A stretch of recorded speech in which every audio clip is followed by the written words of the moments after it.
दोस्तों आप सभी को राम राम। बड़ी अपडेट आपको देखने को मिल रही है जो अभी तक आपको इतने टाइम से देखने को नहीं मिली थी। अब देखिएगा एनएससी के सीईओ अगर ये बात कह रहे हैं तो फ्यूचर एंड ऑप्शन ट्रेडर के लिए बहुत बड़ी बात है। आपके लिए तो पूरी तरीके से बहुत बड़ी बात होनी चाहिए, क्योंकि मैं जो इन्फॉर्मेशन लाया हूँ सीधा एनएससी के सीईओ से लाया हूँ। देखिए आपको देखने को मिल रहा होगा एनएससी के सीईओ का बड़ा बयान आया है कि जो एक्सपायरी वाली बात है वो बिल्कुल देखिएगा बहुत ही ज़्यादा इस समय चर्चा में है कि सेबी वीकली कॉन्ट्रैक्ट की अवधि बढ़ाने से पहले मार्केट पार्टिसिपेंट की राय लेगा। तो ये चीज़ बहुत बड़ी आई है, ये सीधा स्टेटमेंट इतना बड़ा आया है और इसके आगे की दो चार बातें तो इन्होंने और ज़्यादा बड़ी बताई हैं जो आपको पता भी नहीं है। तो इस वीडियो को मैं आपको डेडिकेटेड करता हूं। If you are a trader और फ्यूचर एंड ऑप्शन में अगर आप ट्रेड करते हो तो ये वीडियो आपके लिए है।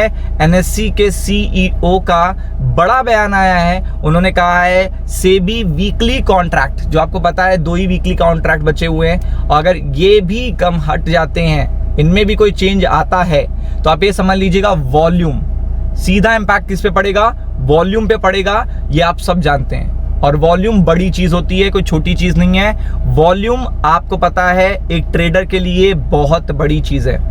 तो वीकली कॉन्ट्रैक्ट की अवधि बढ़ाने से पहले मार्केट पार्टिसिपेंट की राय लेगा, यानी कि ये बात चर्चा में है सेबी के द्वारा भी और देखेगा एक्सचेंजेस के द्वारा भी और ब्रोकर्स के द्वारा भी। तो अगर आप देखेंगे एनएससी के सीईओ ने दिल्ली में अपनी बायोग्राफी के हिंदी एडिशन के लॉन्च के मौके पर वीकली की जगह लंबी अवधि के एक्सपायरी को लागू करने से शुरुआत में वॉल्यूम गिरावट देखने को मिलेगी। ये वो खुद कह रहे हैं। अब आप समझ लो कि वॉल्यूम को लेकर वो इतना बड़ा स्टेटमेंट दे रहे हैं, तो आप खुद समझ लीजिए कितनी बड़ी बात होगी। ये कोई छोटी बात नहीं है।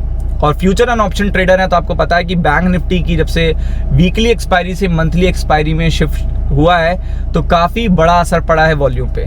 तो आप देख सकते हैं एनएससी के सीईओ एमडी आशीष कुमार चौहान ने डेरिवेटिव एक्सपायरी के ड्यूरेशन पर बड़ा बयान दिया है। अब आप समझ सकते हो ड्यूरेशन ही बढ़ाया जाएगा। मान लीजिए 15 दिन में एक एक्सपायरी होगी तो भी ड्यूरेशन बढ़ जाएगा, तो भी वॉल्यूम पे इम्पैक्ट पड़ेगा। तो आप देख सकते हैं कि एक्सपायरी की अवधि को लेकर किसी तरीके का फैसला करने से पहले मार्केट पार्टिसिपेंट की राय ली जाएगी। उन्होंने कहा है इस बारे में चर्चा नहीं हुई है, लेकिन ऐसा लगता है रेगुलेटर इस बारे में एक कंसल्टेशन पेपर ला सकता है। आप समझ लीजिए कितनी बड़ी बात है। ये बात कौन कह रहे हैं? एनएससी के चीफ कह रहे हैं। कौन कह रहे हैं? चौहान जी कह रहे हैं, और वो कह रहे हैं कि कंसल्टेशन पेपर आ सकता है। तो आपको पता है कि कंसल्टेशन पेपर आने के बाद बहुत कम चांसेस होते हैं कि वो चीज़ आगे चल के देखिएगा लागू ना हो। शुरुआत में वॉल्यूम में आ सकती है गिरावट। आप समझ लीजिए बड़ी बात आ रही है। ये खुद कह रहे हैं वो।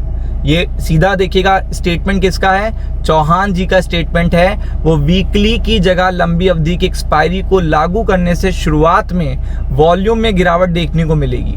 अब ये सबसे बड़ी बात वो बता रहे हैं। अब आप देख लो, लेकिन बाद में डेरिवेटिव एक्टिविटी में स्थिरता आएगी बाद में लॉन्ग टर्म में, क्योंकि आपको पता है कि जब बैंक निफ्टी की एक्सपायरी, तो आप यहाँ पे देखेंगे कि ये बात सीधा कहाँ पे चालू हुई है, वॉल्यूम में गिरावट देखने को मिलेगी। लेकिन बाद में ये देखिएगा पिछले कई हफ्तों से काफ़ी ज़्यादा चर्चा है, ये भी बता रहे हैं वो। एक्सचेंजेस को भी देखिएगा कहीं ना कहीं यहाँ पे बातें चल रही हैं कि बंद करने से रिलेटेड या उसकी जगह लंबी एक्सपायरी करने से रिलेटेड शुरुआत कर सकता है। ये बातें हैं और इसके लिए देखिएगा कंसल्टेशन पेपर आपको देखने को मिल सकता है। आप देख सकते हो कंसल्टेशन पेपर एक्सचेंज ने सेबी के पास नो ऑब्जेक्शन सर्टिफिकेट के लिए इस साल जून में अप्लाई किया था। आप देख सकते हो लिस्टिंग के बारे में भी बात हुई है, शेयरों की लिस्टिंग के बारे में भी बात हुई है। अभी सेबी ने इस सर्टिफिकेट को मंजूरी मिलने का इंतजार है, अभी तक नहीं मिला है। सेबी ने मंजूरी मिलने के जाने के बाद आरएचपी तैयार से रिलेटेड देखिएगा, एनएससी के आईपीओ से रिलेटेड काफ़ी सारी बातें भी हुई। तो आपको मेन देखिएगा जो मोटिव है वो है फ्यूचर एंड ऑप्शन ट्रेडिंग का, कि अगर वो ये बात कह रहे हैं कि या तो एक्सपायरी देखिएगा खंडन से रिलेटेड कोई कंसल्टेशन पेपर आ सकता है, या फिर देखिएगा इसकी अवधि को, जैसे 7 दिन में एक्सपायरी हो रही है तो हो सकता है 14 दिन में देखने को मिले। तो इन दोनों के वजह से क्या होगा, वॉल्यूम पे असर पड़ेगा, वॉल्यूम पे इम्पैक्ट पड़ेगा। और वॉल्यूम एक बड़ी चीज़ है, कोई छोटी चीज़ नहीं है। वॉल्यूम इम्पैक्ट होते हैं तो स्टॉक मार्केट पे उसका सीधा असर देखने को मिलता है। अब ये स्टेटमेंट आ रहा है एनएससी की तरफ से, तो ये और ज़्यादा बड़ी बात होगी। ये और ज़्यादा इंपॉर्टेंट चीज़ हो गई। तो इसलिए आपको थोड़ा और फोकस करना पड़ेगा, थोड़ा सा ऊपर के लेवल पे अलर्ट रहिएगा, कॉशियस रहिएगा। अभी काफ़ी सारी देखिएगा अपडेट्स आना बाकी हैं फ्यूचर ऑप्शन से रिलेटेड, और अपने दोस्त के साथ जरूर शेयर कर दीजिएगा जो फ्यूचर ऑप्शन ट्रेडिंग करता है। तो राम राम।